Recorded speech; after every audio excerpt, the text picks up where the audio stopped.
Hi, everyone, and welcome to this episode of the Leverhulme Doctoral Trust Mobile Peoples Program at Queen Mary Seminar Series.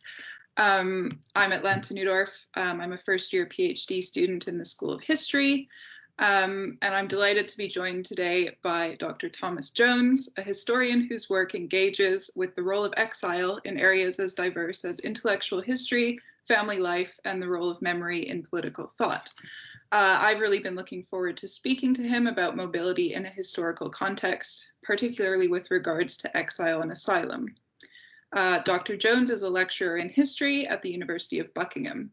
His research focuses on political, transnational, and intellectual exchange between Britain and France. The issues of exile, diaspora, and international intellectual exchange are central to his work, and he will be considering all of these areas in his forthcoming book for Harvard University Press, which is called Liberty's Refuge, A History of Asylum in Britain, 1680 to 1920. He's a member of the Royal Historical Society, the Raphael Samuel History Center, and is a founding member of Asile Europe 19, an international team engaged in building a comparative history of exile in 19th century Europe. So thank you very much, Thomas, for joining us. And yeah, we're delighted to have you. My pleasure. Thanks very much, Thomas. It's really a pleasure to have you. And my name is Engin. I'm a professor of international politics here at Queen Mary University of London, School of Politics and International Relations. I'm also the director of the program of Leverhulme Doctoral Fellowship, Doctoral Scholarship Program, which is on mobile people. We're going to have a chance to talk more about what we're doing in the program and what's the broad theme and the meaning of these conversations. Sounds great. Okay, yeah, I can kick us off with the first question. As I said, I'm in history, and I'm also looking at exiles based in London in the 19th century. So just to start off, I'd love to hear about how you came to be interested in this period of history. Yeah, how you came to it and what it sort of means for your work continuing since your PhD. Yeah, I mean, our PhDs cover a very similar time period, I understand. Yeah. Mine was on French Republican exiles in Britain from 1848 to 1870, and yours is on Exactly the same time period. Yeah, it's a really interesting period. I mean, I think the way I came to that subject really stretches back to when I was an undergraduate. I studied at the University of North Carolina at Chapel Hill with Professor Lloyd Kramer, who's an expert on intellectual history of Europe generally, but particularly of France. And I did a senior thesis with him on the February Revolution of 1848 and the way that it was understood by different thinkers in England and France. I chose those countries because those were the languages that I could read. It was sort of as simple as that initially. And I did a lot of work on Louis Blanc in particular. And, at the end of that project, I knew that Blanc had gone into exile before the end of 1848 to London. I knew that many of the leaders of the Second Republic that had been his colleagues and collaborators had gone into exile. And so there was a loose end, I suppose, at the end of that senior project that I wanted and intended at some point in the future to kind of chase down. I moved to the UK. I did a master's at King's College London and wrote about the International Working Men's Association of the 1860s and 70s. And there I was mostly interested in the role of the British trade unionists who largely founded the organization and were very important to its early years. And so I was aware there that some of the post-48 exiles were kind of coming into contact with British popular liberals and sort of organized working class organizations. And so I thought that maybe a good PhD project would be kind of tying those together. And so then I went up to Cambridge and worked with Gareth Stedman Jones on French Republican exiles in Britain in exactly those years. And I was interested in how their very French and continental kind of republicanism and often socialism would do in a British context in the middle of the Victorian period. I was interested in how they must have been received by a Britain that a lot of the historiography would, have us think was very supremely self-confident, increasingly saw itself as categorically different from the continent. And there wasn't a lot of work that really did much more than suggest that the exiles kind of kept quiet and kept to themselves. I think Margot Finn's book After Chartism is an exception to that. But given the length of time that people like Blanc were in the UK, and given that I had seen them, or some exiles like Blanc kind of get involved in something like the IWMA, I thought there's probably a lot more here than is often supposed. So my PhD work was essentially trying to reconstruct the community of French Republican exiles, specifically in London largely, but also in the Channel Islands, and sort of track their activities. And I was really interested in the question of their connections to Britain, what they thought of Britain, whether they got involved with things like Chartism or the anti-slavery movement, or the sort of movement to the anti-Sabbatarian movement, things like that. And then the last chapter of the dissertation was sort of whether they brought away anything from their time in Britain when they went back to France, largely in 1870. So that's how I got into the subject and what I was initially interested in. Though my interests have moved along a little bit since then. Mm. That actually, leads perfectly into my next question, which is about this shift in interest that you just noted in your own work. So as you were discussing just now, you had previously focused on these French Republicans and socialists in a very specific time period. But last year you published an article on the constitutional right of asylum in Britain. And now obviously you're working on this book, which takes in a far wider span of time than just the 19th century. So I was wondering if you could explain or sort of discuss your shift in interest here. I mean, obviously they are related, but it's quite a big jump from constitutional history back to the history of political thought. So yeah. In fact, the remit of the book, the chronological kind of span of it, has actually gotten wider. So I think the working title is now just from the Reformation to the 20th century, rather than 1680 to 1920, because I can't seem to justify a particular starting point, and it kind of keeps, how projects kind of grow if you let them. And Harvard has let it grow, so I'm thankful to them for that. Yeah, well, I think by the time I was finishing up my PhD, I was starting to, I don't know if chafe is quite the right word, but I was starting to sort of run into the limits of what I had set for myself in terms of the chronology and the theme. It was very clear to me that although 1848 to 1870 made sense as a time period, it's from the revolution to the collapse of the Second Empire, and so if you're looking at that generation of Republicans and socialists, it makes sense. And most of them indeed did go back to France after the fall of Napoleon III.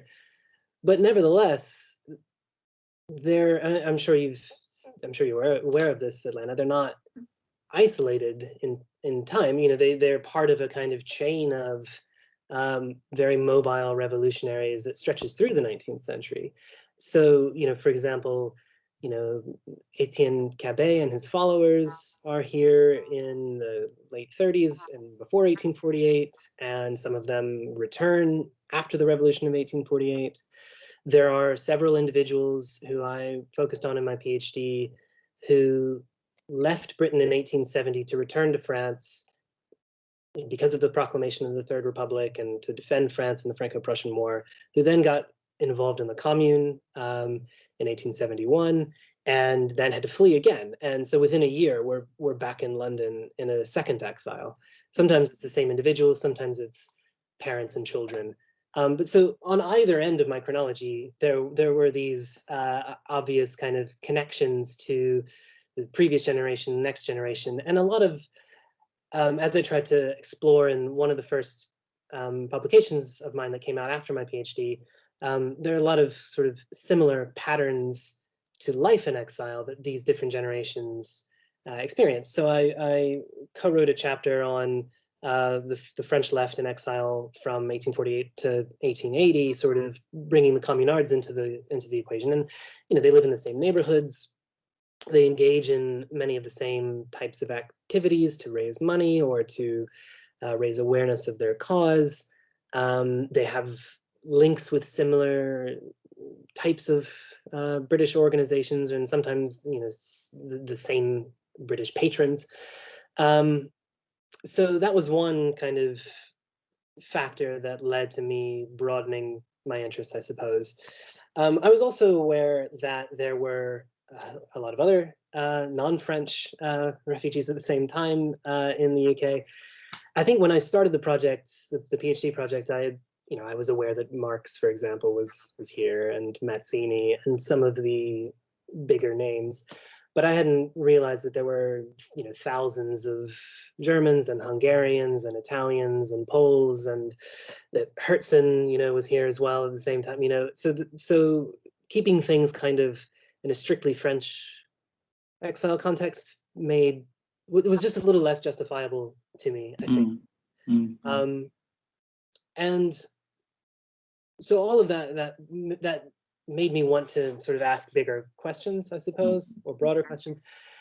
And I was also aware of the way in which occasionally British commentators, politicians, journalists, activists would come to the defense of the exiles if they ever found themselves in trouble with public opinion or the government. And they use this language of a right to asylum. And they've made these claims that that the British Constitution guaranteed, didn't just allow, but guaranteed an absolute sort of right to asylum. And that language is very striking to me.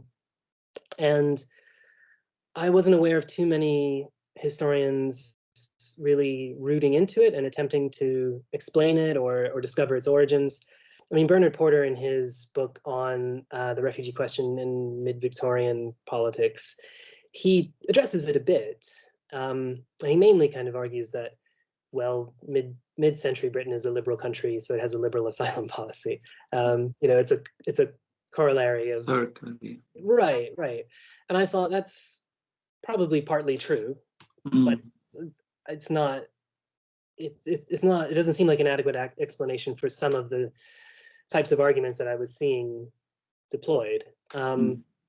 So I thought an interesting project would be to try to find the roots of that idea, which is part of what I was doing in the article that you referred to, Atlanta. But also, I mean, we are manifestly not living in a world where many people think that all foreign nationals who set foot in Britain have a right to be there and a right to asylum there. So what happened to that worldview was another question. So I think that's how I moved towards this bigger project of, well, maybe instead of sort of putting in a fresh gloss on my PhD and publishing a study of a single refugee group, it would be interesting to step back and try to do a kind of longue durée history of asylum itself as an idea, as a set of legal practices, as a practical reality over the course of a longer period of time. That's not to say that I've lost interest in my French Republicans. I've put out a couple of some of the more interesting arguments that I think that I made in my PhD. I've tried to publish as articles, book chapters. I published something last year on Victor Hugo and about 30 other refugees getting kicked out of Jersey in 1855. There's another thing in the works that I'm hoping to finish later this year, maybe early next year. So that's still a kind of an ongoing, will always be an ongoing interest, I think, but that's how I go from one to the other. Yeah, and I think in your earlier work, there's already sort of sense of there are suggestions that it would go in that direction. You may not have thought of it that way because in your article on French intellectuals in London, both in post-1848ers and communards and after 1871, there's one interesting passage where you clearly articulate that, just you mentioned, people were just coming back and forth, which in critical migration studies in contemporary sociology, by the way, it's called like circular migration. Right. Yet often it used to be thought that people leave a particular origin and then arrive in destination, and that is what migration. But the complexities of migration made people think that it is much more circular than that. People circulate, like you said, generational circulation, but also cultural and social circulation of including more and more people. But where you, in the article, where you at one point say, that the British state actually did not have the means legally regulate who comes in and who leaves. Yeah. And this was obviously not a major problem.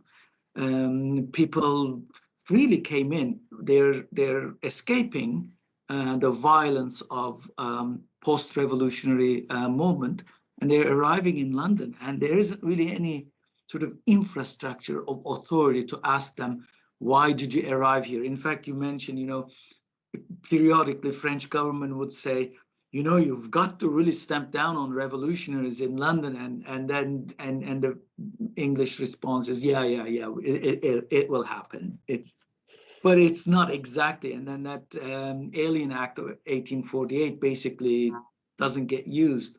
That's fascinating in terms of its resonances for the later on. How did we, like you posed, I think that question is really, how did we get here? Mm-hmm. It is almost that kind of circulatory migration with relative freedom is now unthinkable. Yeah. How did we get here? And yet at the same time, we still maintain some resonance of it, right to asylum. There is something to be still. So that paradox, I think, is really fascinating to focus on. Mm. Yeah, well, I'm glad that you picked that up. I'm not sure if I was aware that I was going to go in the direction that I did in. But yeah, maybe I was already exhibiting some signs of where I was going to go. No, it is quite extraordinary that there's a space of, it's 1826 is when the Aliens Act from the Napoleonic Wars is allowed to lapse, and it hadn't been used, I think, for 3 years before it lapsed. And it's not until 1905 that there's any really effective immigration control. There are regulations like if a ship arrives with people who are ill, they can be quarantined in the port. There are laws on the books where ships are supposed to register the names of foreign nationals coming into the country, but it's very it's not very well followed through on. It's not consistently enforced, and so yeah, it's not so much that there's a self-conscious policy to welcome. It's just there's a lack of restrictions, and most people, for a time at least, are happy with it being that way. I mean, in terms of what happens, there's been a lot of very good work on the kind of the growth of restrictionist sentiment in reaction to Eastern European, largely Jewish migration from about 1880 into the country. There's been work on the perceived threat from anarchists as well. And I think it was 2013, both Constance Bantman and Pietro Di Paolo brought out books on in the French and Italian anarchist communities, respectively, in this country, and how things like the accidental explosion at Greenwich Observatory in 1894 start to make people think maybe not all political exiles are that savory. But I've come to a tentative conclusion, at least, that I think the First World War is really the nail in the coffin of the kind of Victorian liberal attitude on these things. And that is something I've tried to argue recently in an article that came out in December about Rudolf Rocker, the German anarchist, and Millie Witkop, his Ukrainian Jewish partner, who moved to Britain in the mid-1890s, had a child here, and were very big characters in the anarchist milieu of the East End, and major figures in the Jewish trade union movement. And their family is almost entirely interned during the First World War, and they're expelled. And in this article, I use their family experience and the ways in which the British state kind of came down on each of them at different times and in different ways because of their different national origins and different genders. But in effect, even though they were refugees and one of them was from an allied country, they became persona non grata, and I try to link that to the sort of darkening mood around asylum generally and the increasingly restrictionist attitudes that are then made permanent in 1919 after the war. So in that article, I try to sort of say, well, we can see some shifts before the war, but then the war itself unleashes a huge amount of xenophobia, a huge amount of restrictionism, a huge increase in state power over the lives of individuals, and that doesn't retrench after the conflict is over. And the 20th century is never the same. So yeah, that's how I would begin to answer that question, Engin. Yeah. Atlanta, did you want to follow up, or should I follow up just very quickly on this very notion? Yeah, I mean, no, go ahead. the fact that you honed in on the First World War and its aftermath is really, I think, decisive and really significant. Coming to it from political theory point of view, this is what Hannah Arendt called right after the war, during and before it may have been building, but particularly the notion of the state, people, territory trilogy gets completed, and she called this the conquest of the state by the nation. Right. Some people have taken issue with is whether that's the accurate description or a description that still holds true in terms of interpretive capacity, but something along those lines where the idea of a nation takes on a different sort of angle. And I think that is really a significant turning point. And I think from that point on, the notion of right to asylum, like I say, is different. And it gets changed as well, I think, because of the growth of international bodies too. I mean, the League of Nations, of course, follows on from the war, and one of its major activities in the first few years following 1920 is dealing with refugees from the Russian Revolution and Civil War.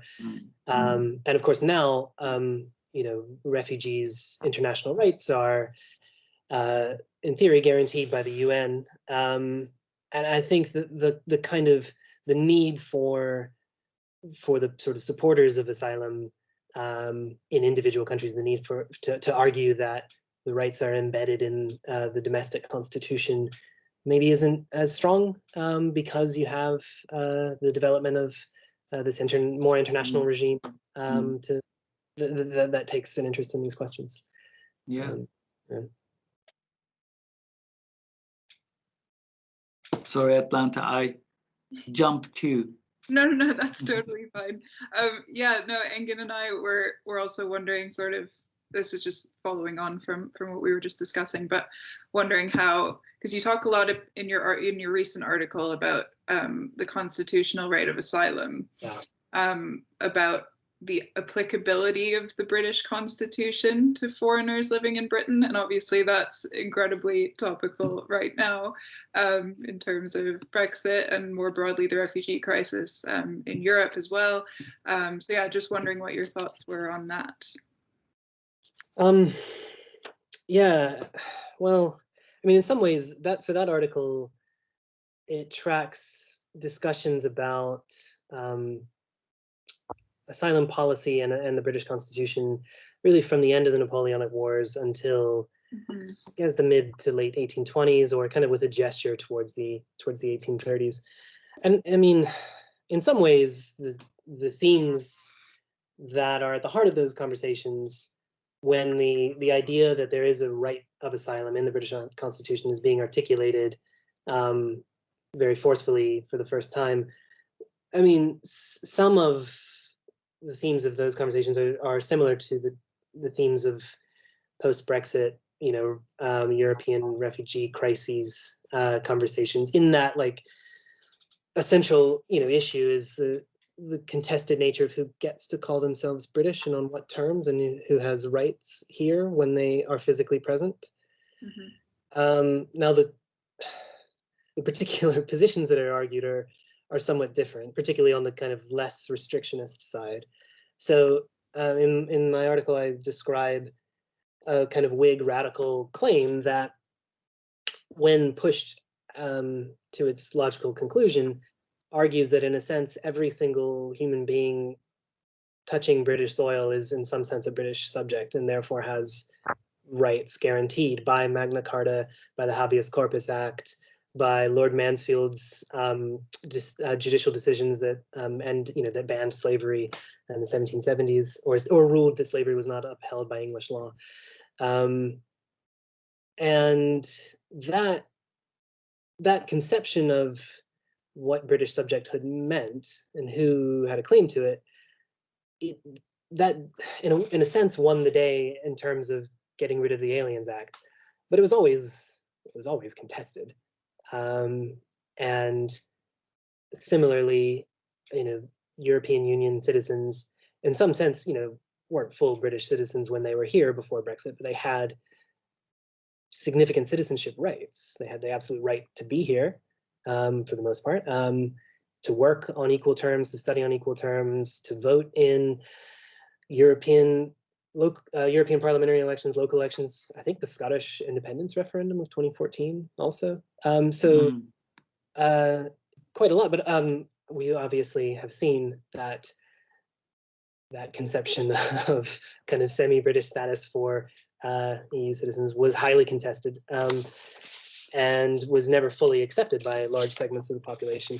So that is a parallel that comes to mind. I think on the sort of more specifically about the arguments that are made, there are a lot of very similar ones on the restrictionist side of things. So both now and 200 years ago, there have been a lot of worries about refugees as carriers of danger, carriers of political radicalism, of physical disease.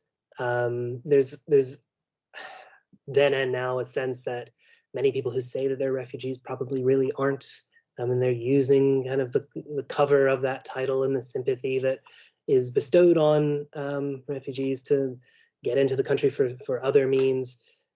There's advocacy of monitoring the activities of people who claim to be refugees, at least for a number of years after their arrival. That's true now, and it's true in the early 19th century. One thing, I mean, this morning, I don't know if you saw, there's been some articles in the press about Priti Patel's plans about processing asylum seekers outside of Great Britain. And she suggested, or unnamed government ministers have suggested, that maybe the Isle of Man would be a good place to put them. And we were just talking about the First World War. In the First World War, the Isle of Man was the site of 2 camps for civilian German and Austrian nationals, including many people who had come to this country as political exiles, who hated the Kaiser or the Austro-Hungarian Empire. And they spent 1915 to 1918 in a camp outside of Douglas in the Isle of Man, and there were similar camps in the Second World War as well. I'd be surprised if many people in the government were that aware of that history, but that resonance struck me this morning, just sort of scanning the headlines. I saw about an hour ago that the Isle of Man's government has said that no. Said no. Yeah.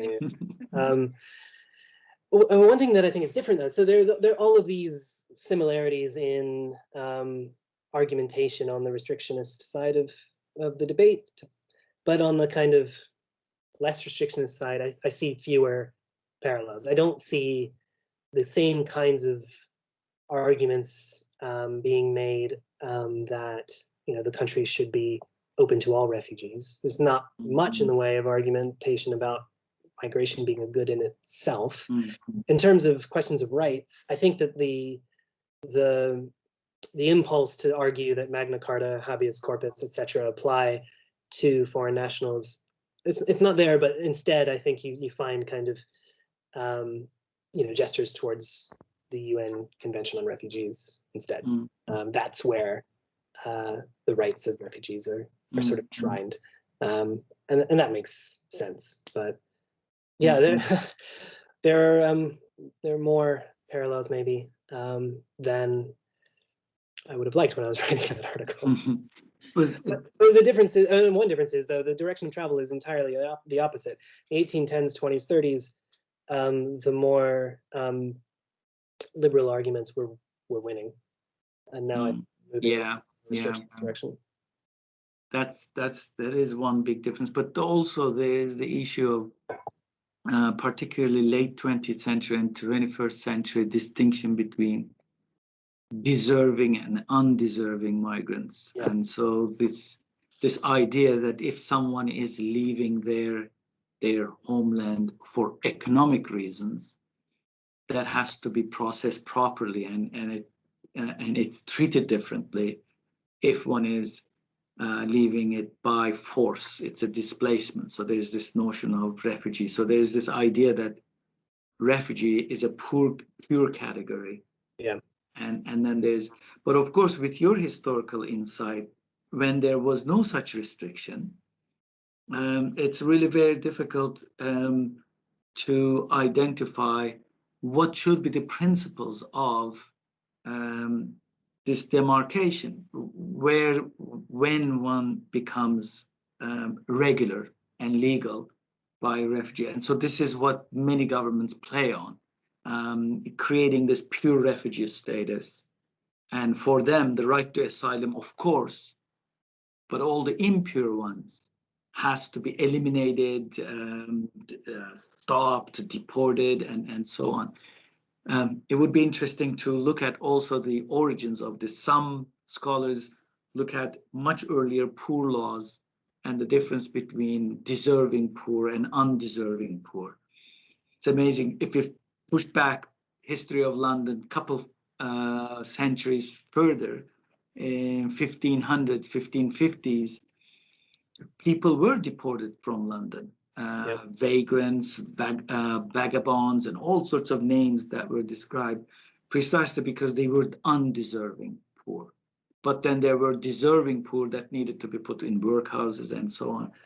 And at that time, of course, it wasn't considered a migration policy because it's happening within the boundaries of the state. But one wonders how these practices, like the ones that you have traced, and then these others get articulated into one another. Where does this distinction between deserving and undeserving refugee or migrant comes from? Yeah, I mean, now there's a kind of confusion in a lot of public discourse about legal and illegal asylum seeking, when seeking asylum is not an illegal act. But no, I think the categorization of refugee and economic migrant, it to an extent it has to be artificial, doesn't it?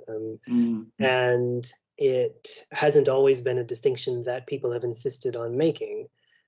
For much of the 19th century, at least in this country, there wasn't much of an effort to disentangle the deserving, heroic, noble exile from, the sort of, in some way, deceptive, nefarious economic migrant. Though that did start to change in the last decades of the 19th century, for some of the reasons that I've alluded to. And the 1905 Aliens Act does make a distinction, insofar as it had a provision that if you were a refugee, you could still freely come into the country. if you weren't, you had to, I think, either have a minimal amount of money or have some kind of tangible prospect in the country. Maybe you had a job offer, or maybe your brother already lived here or something, that kind of thing, to show that you were low risk. And it was up to the authorities in the port cities who were making the decisions on who to let in and who not to let in, whether you had justification or not. And then a lot of people pointed out, well, how do you prove that you're a refugee? You could say that you are, but anyone could say that they are. On the other hand, if you really are a refugee, you're unlikely to, have been issued with a certificate saying that if you're fleeing from a pogrom, it's not like the Tsar's government gives you, bona fides to show at the port. So that was a very vexed question at the beginning of the 20th century. And the way that Britain dealt with that before 1914, one way they dealt with it was to tell the immigration officers that if someone claimed to be a refugee, give them the benefit of the doubt. That changed during the war. But yeah, you mentioned the 16th century. There are examples of refugee communities in the Elizabethan period who are allowed to settle in particular parts of England and allowed to maybe worship according to their own rites, which might not be the same as the Church of England's, but they're only allowed to do certain types of economic activity. Very often, these are French or Flemish people, and so they're involved in linen industry and sort of weaving and that kind of stuff. And these are valuable skills, and so the Elizabethan government is interested in importing them. And there's a kind of the refugee policy and the economic policy are intertwined. Yeah. A more historically focused question on your involvement with the Asile Europe project. Yeah. Just wondering if you could talk a little bit about that and what sort of outcomes of that were, because it sounds absolutely fascinating. It sounds like you had like a great team of people working on that. Just wondering what came out of that.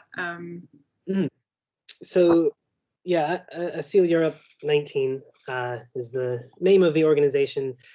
It was, because it ran out of its funding and time at the end of 2020. It was scheduled to come to an end at the end of 2020. It was a group of initially about a dozen or so, but we sort of expanded, mostly relatively young historians from across Europe working on asylum in the 19th century. Most of the members of the team were and are French, but we had myself working here in England. We had people in Belgium, Switzerland, Italy, Germany, and we got a grant from the French government for nearly €250,000. And from 2016 to 2020, we used that in a variety of ways. So we had a number of international conferences. We have published 3 special issues of journals, all French journals, but 2 of them have English entries. So there's a French journal called Diasporas, which we had a special issue in 2019. My article's in English, some of the other articles are in French. At the end of 2020, we had a special issue on family and kinship networks in exile, which is what my article about Rudolf Rocker and Millie Wittcup was in. That was in the Revue d'Histoire du 19e siècle. So the review of the history of the 19th century. And the articles were published on paper in French, but they have all appeared in English online. We have a book coming out probably in 2022 called Banished: Traveling the Roads of Exile in 19th Century Europe. A lot of the members of the team were enabled to do archival research with the funding as well. So I think it helped kind of kickstart some scholars' careers. And we have a website, which is all in French, but it's nevertheless very, very interactive and interesting. And it has things like maps of the movements of particularly peripatetic exiles, people like Kropotkin, who traveled all over Western Europe, kind of tracing their movements. We have analyses of the vocabulary of exiles. So we have a number of short entries on words like asylum, refugee, things like that, where a historian, talks about the etymology of the word a bit, but then about the sort of shifting political and cultural meanings of it in the 19th century, and with reference to this, phenomenon of political asylum. There are a number of images that we kind of dissect as well. So that's still up, and is I like it. It's attractive, I think. I could send you the link, and if you want to put that in the YouTube kind of notes, I suppose you could do that. Yeah, we will. And we have a follow-on project. So some of us who were involved in Asile have formed a new network called FamExile, which Family Exile, which is going to kind of carry on with this this thread that we've been tracing of kinship networks in sort of diasporic conditions. So, families that are separated by exile or families that are formed in exile. And that we've got a small grant that we can hopefully start spending once people can start going places again. But we have recorded a few podcast episodes that hopefully will air in the spring. So there's some kind of things carrying on from Asile Europe. No, that's great. Thank you. I think that's so fascinating, and I think that the experience of exile, people automatically just think of Marx living in London, right? But there's so many aspects to it that historians are starting to come to, its applicability to the present day, the way political thought developed in exile, the way people became involved in host societies in exile. It's fascinating. So yeah, thank you. Thanks for explaining that. My pleasure. And it fits with the program, the Leverhulme program theme really quite well, because we named the program in the beginning as Mobile People, and one of the ideas we insist that mobility in human history, humans moving around, is much more norm not is normative sense, but then exception. That the humdrum of people just shifting places, circular family kinship ties, and all of that is much more common than an exception. And it's good to, like Atlanta says, it's good to just sort of de-exceptionalize Marx, Lenin, the famous exiles, but actually much more humdrum, everyday movement between countries, and political movements, political thought, political solidarities are forming through it, and people are not making too much of it. This is life. I think that really is good to have a glimpse of. Absolutely. I'm glad that that's one of the kind of foundations of the project. I couldn't agree more. Actually, I'm about to launch a new module at Buckingham all about immigration in Britain down the centuries, but particularly the way in which immigration has kind of shaped and reshaped and forced people to kind of rethink questions of national identity, and starting with the Huguenots and kind of running down to the current day. So yeah, it's great to see more awareness of, as you say, the kind of not normativeness, but normalcy maybe of movement. Yeah, absolutely. Engin, do you have any more questions? I think we're coming sort of to the end of our time here, so. Yeah, I think we're running out of time, but if I may, just one question, methodological question. I was particularly interested in your article about the French communards and post-48 migrants. Can you say a little bit more about kind of archival work you did to, like you said, track and trace the exiles, locate them in London, and just get a sense of their everyday interactions? Sure. I should have should have mentioned when I was talking about archives that the Leverhulme Trust gave me a fellowship as well, and in support of the book that I'm writing. So I've been able to actually visit archives, not just in the UK, but across Western Europe. And actually, for the chapter I'm working on for the American Revolution, I went to Boston, New York, and Washington as well. So thanks to the Leverhulme several times over. But for that chapter,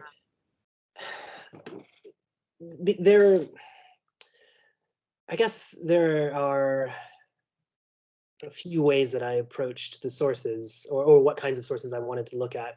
I mean, in that chapter, one thing I wanted to do, I think, was kind of establish the physical space of exile, the kind of the geography of exile, and something about the daily life. And there are a number of well-preserved and republished in the 20th century memoirs. Martin Naudod's is very good, for example. But a lot of, some of the exiles, particularly towards the 1860s and 70s, started to write more for the French press about their time in exile and what their observations of Britain were. So Blanc, Esquirot, a few others. And then I went, and looked at, there are collections of Victor Hugo's letters in Manchester, for example, and there's some stuff in Jersey. His house in Guernsey is a very interesting place that people should visit if they get the chance. And I was aware also that the British National Archives in Kew would have several files generated at moments of controversy. So the very beginning of the sort of large-scale migration of refugees after 1848, there's a lot of diplomatic correspondence between Paris, Vienna, Berlin, and London, mostly with the former capitals kind of complaining about the presence of the refugees in London. And as you said earlier, Engin, asking the British to clamp down on them, which they don't entirely refuse to do. They do send in some sort of police informants to the meetings. And but that then leads you to these excellent police reports, which kind of give you a sense of what some of the atmosphere of exile clubs were like. And you get in the exile press, which starts to emerge in the 1850s, you get reports, in newspapers like L'Homme about, this international body met in London last week and they proclaimed, the Universal Republic and that sort of thing. But then you also have these reports that are in Kew and the Home Office papers and the Metropolitan Police papers, which are very interesting to pore through. And I sort of thought, like, well, 48 to 52 will probably have a lot of stuff. 55, when the colonial governor or the lieutenant governor of Jersey expels some exiles, there will be material there. There'll be material probably around the Orsini affair of 1858. So sort of knowing kind of when there's moments of heat, you can kind of anticipate where documents will have been produced and probably still survive. So, I mean, I think because of the nature of that chapter being both kind of dissecting the exile community, saying a little bit about how it sustained itself, and saying a little bit about its relationship with its surroundings, that entailed a lot of different types of sources. And so that's why I've given you kind of a long-winded answer just now of going to lots of different types of archives. No, it's fascinating. Thank you. It's really helpful to just sort of see the linkages and the traces that you make in the archives and other documents. Absolutely. Yeah, I think we're running out of time. So yeah, all that's left to do is just to say a huge thank you to Dr. Jones for joining us today and providing us with so many fascinating ideas about the nature of exile and asylum and the constitutional rights that may or may not come with it in its historical context. So thank you very much, Dr. Jones. It was great to have you. Thank you very much. My pleasure. Thanks very much, Thomas. Really enjoyed the conversation, and it's great to have been introduced to your work, and we will look forward to the books coming up. Thanks. Me too. Thanks again. Bye. Bye-bye.